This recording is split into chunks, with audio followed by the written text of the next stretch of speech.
those pieces of footwork are so difficult to do.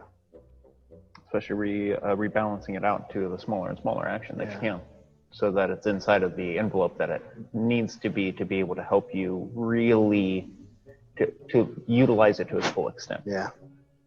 And that's the really important part that kind of clicked with me right now was, sure, you can do it larger. There's no need. It makes more time. You can still make it work, especially if the other person's really big in their footwork. Yeah.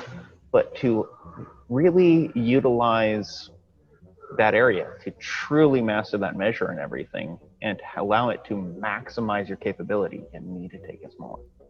Yeah, that's a great way to put it. Just because you can doesn't mean you should. Exactly. And that goes back to 100% perfect in the action that we want to do it in. That's our goal to achieve in everything that we do, right?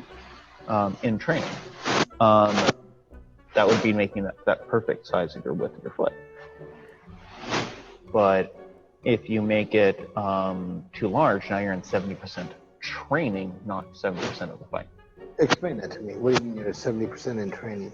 Because you're taking too large of a step inside of that place. You have not made that piece of footwork made to your size.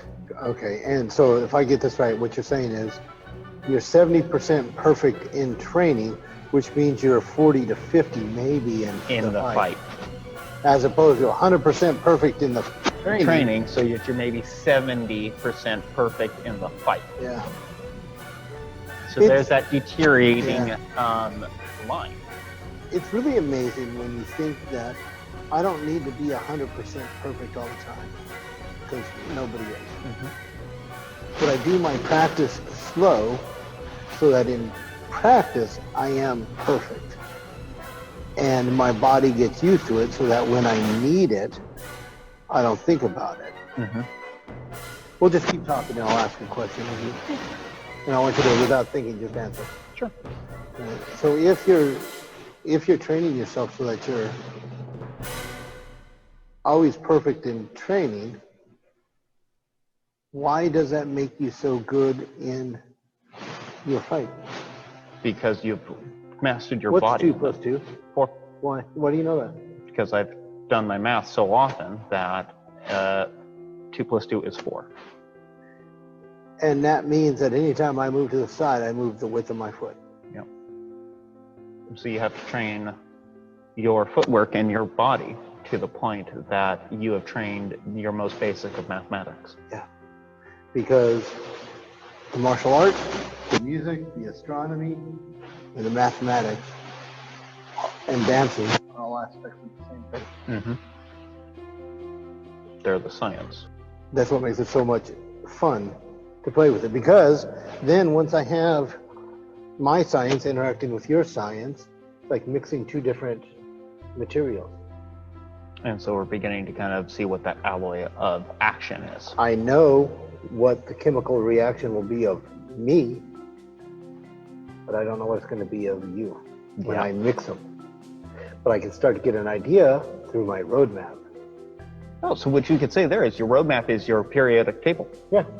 Don't add, bleach to hydrochloric acid. That makes mustard gas, right? Yeah. Yeah. Don't do it. Don't do it, you'll die. And they're so both good and they're both useful. Yeah. But if you put them together, then it makes something deadly.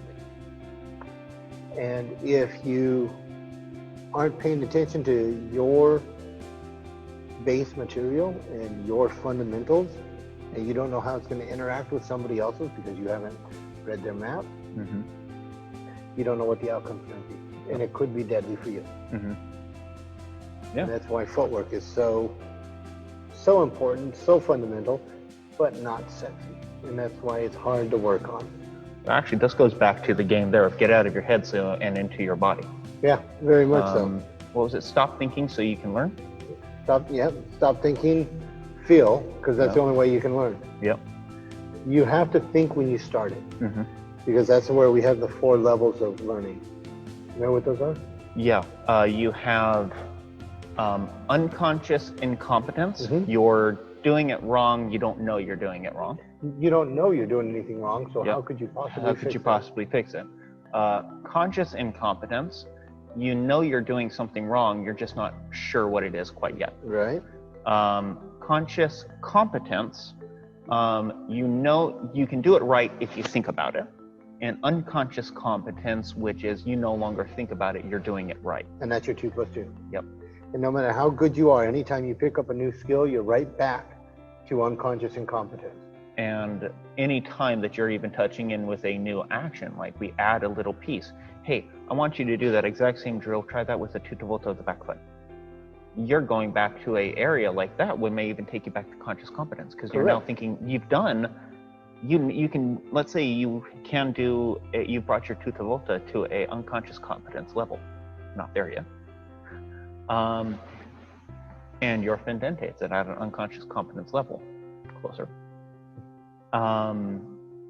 But you add the two together in that certain piece of time of what they're doing. Now you're actually going to return to a conscious competence, because you must think about how to time those two actions together. But the only reason you can return to conscious competence and not go further back, like to conscious incompetence Right. or unconscious incompetence, is because you practice those 2 elements so often that you can do them in your sleep. and you know how they meld. Yeah. And that's what training is. If you're not able or willing to spend the amount of time required to make each element unconscious competence, everything's going to be always conscious competence. Because you're thinking, you will always be behind the time. And because you're never going to be able to get to and then, because you're thinking about what's happening now. You're always stuck in the now. Yeah.